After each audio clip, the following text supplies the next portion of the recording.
Assalamualaikum warahmatullahi wabarakatuh. Apa itu toreko?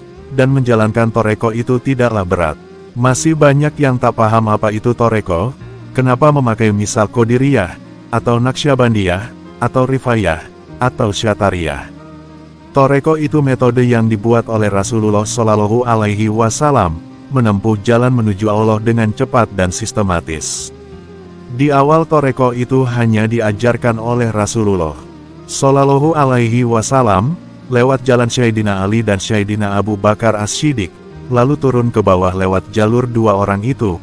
Ketika ke bawah dan di tahun-tahun dan di wilayah yang berbeda maka berkembang pengajaran sesuai kebutuhan masa dan kondisi perjuangan, maka berkembang pula sebuah metode pengajaran yang menyesuaikan kepada kejadian di daerah toreko itu berkembang.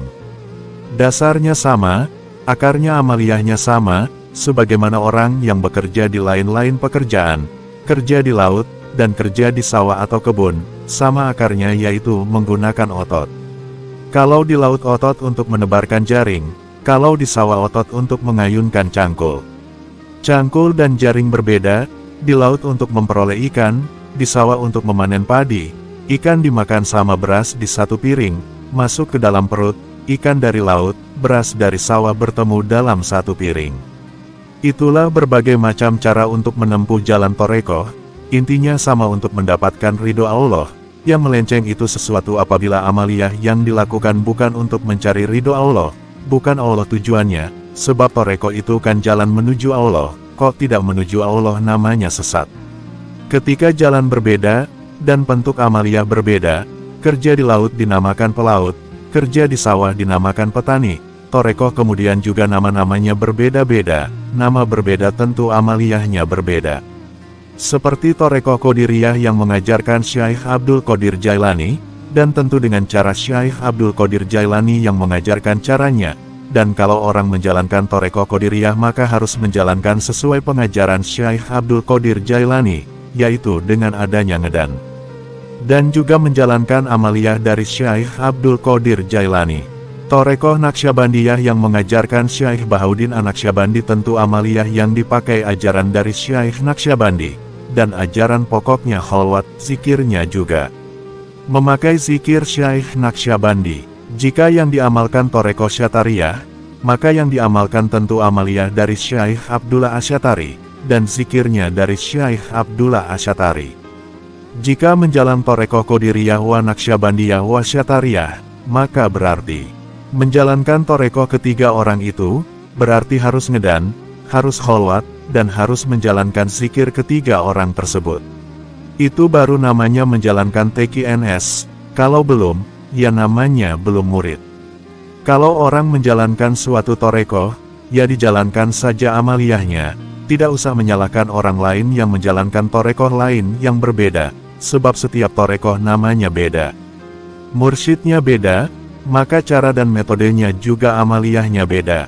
Saya contohkan seorang pelaut, ya gak bisa kerja dengan gerakan orang macul dan jaring ikannya pakai cangkul, begitu juga petani, tidak bisa nyangkul pakai jaring, dan dengan gerakan nyangkulnya pakai gerakan menjaring.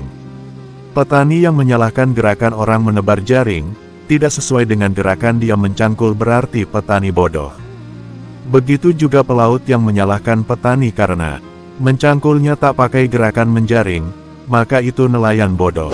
Orang toreko itu juga begitu, yang menyalahkan toreko lain, maka tandanya dia bodoh, tak tahu menahu soal toreko tapi mau bahas toreko.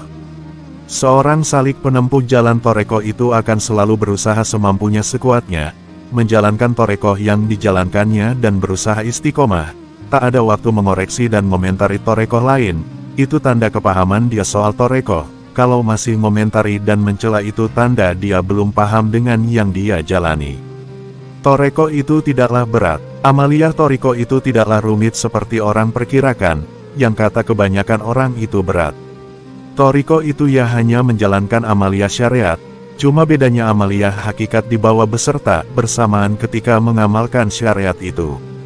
Sebagai contoh dalam sholat, ketika orang mengamalkan syariat maka syarat rukun perbuatan dan ucapan itu dikerjakan, sebagaimana orang itu mengerjakan sholat biasa, dan ketika orang itu menyertakan hakikat, maka fokus akal hati difokuskan mengingat Allah. Akal dan hati tidak kemana-mana, tapi masuk ke dalam diri sendiri mengkonsentrasikan lafaz Allah di titik-titik latifah. Lalu apa itu titik latifah? Titik latifah itu titik penghubung antara manusia dengan Allah melewati 7 pratala lapis langit. Di titik latifah itu ada lubang, lubang itu mengarah ke dalam kegaiban ruhani, menuju alam ruh yaitu alam langit, dan melintasi pintu-pintu langit. Makanya manusia harus mengetahui di mana tempat titik latifah robaniyahnya, karena di titik latifah itu terdapat kotoran, dan kotoran itu yang menghalangi manusia untuk sampai kepada Allah. Jika kotoran di titik latifah itu masih ada, maka manusia tidak bisa mencapai keikhlasan karena ikhlas itu murni. Jika masih kotor maka namanya tidak murni ikhlas.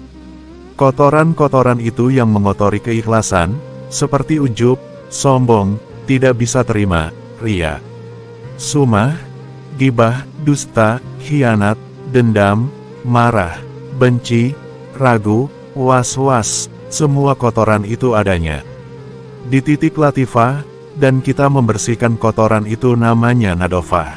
Makanya kata-kata nadofah disangkut pautkan dengan iman, bukan dengan Islam, anadofatu minal iman, bukan anadofatu minal Islam, karena yang dimaksud di hadits itu adalah pembersihan titik latifah kita. Makanya Rasulullah Shallallahu Alaihi Wasallam mengisyaratkannya dengan iman bukan dengan Islam.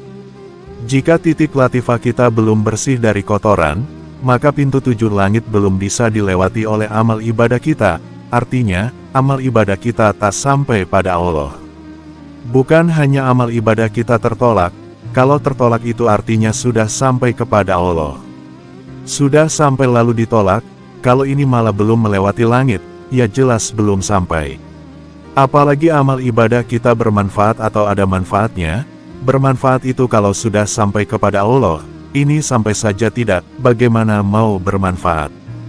Jika titik latifah kita bersih dari semua penyakit, baru amal ibadah kita akan melewati langit, dan sampai kepada Allah, dan akan bermanfaat atau ada manfaatnya.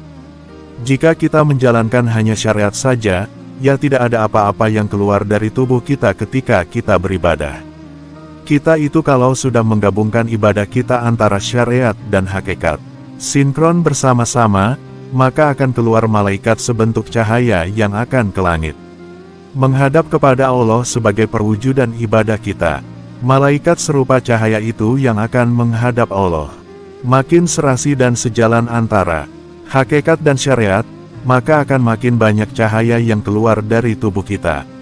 Ini soal bisa menembus 7 langit, sekalipun ibadah kita sudah ada bentuk cahayanya, masalah menembus langit itu masih berhubungan dengan kebersihan latifah kita dari kotoran ruhani. Selama latifah kita belum bersih dari kotoran, maka belum bisa cahaya yang keluar dari ibadah kita itu akan bisa menembus langit.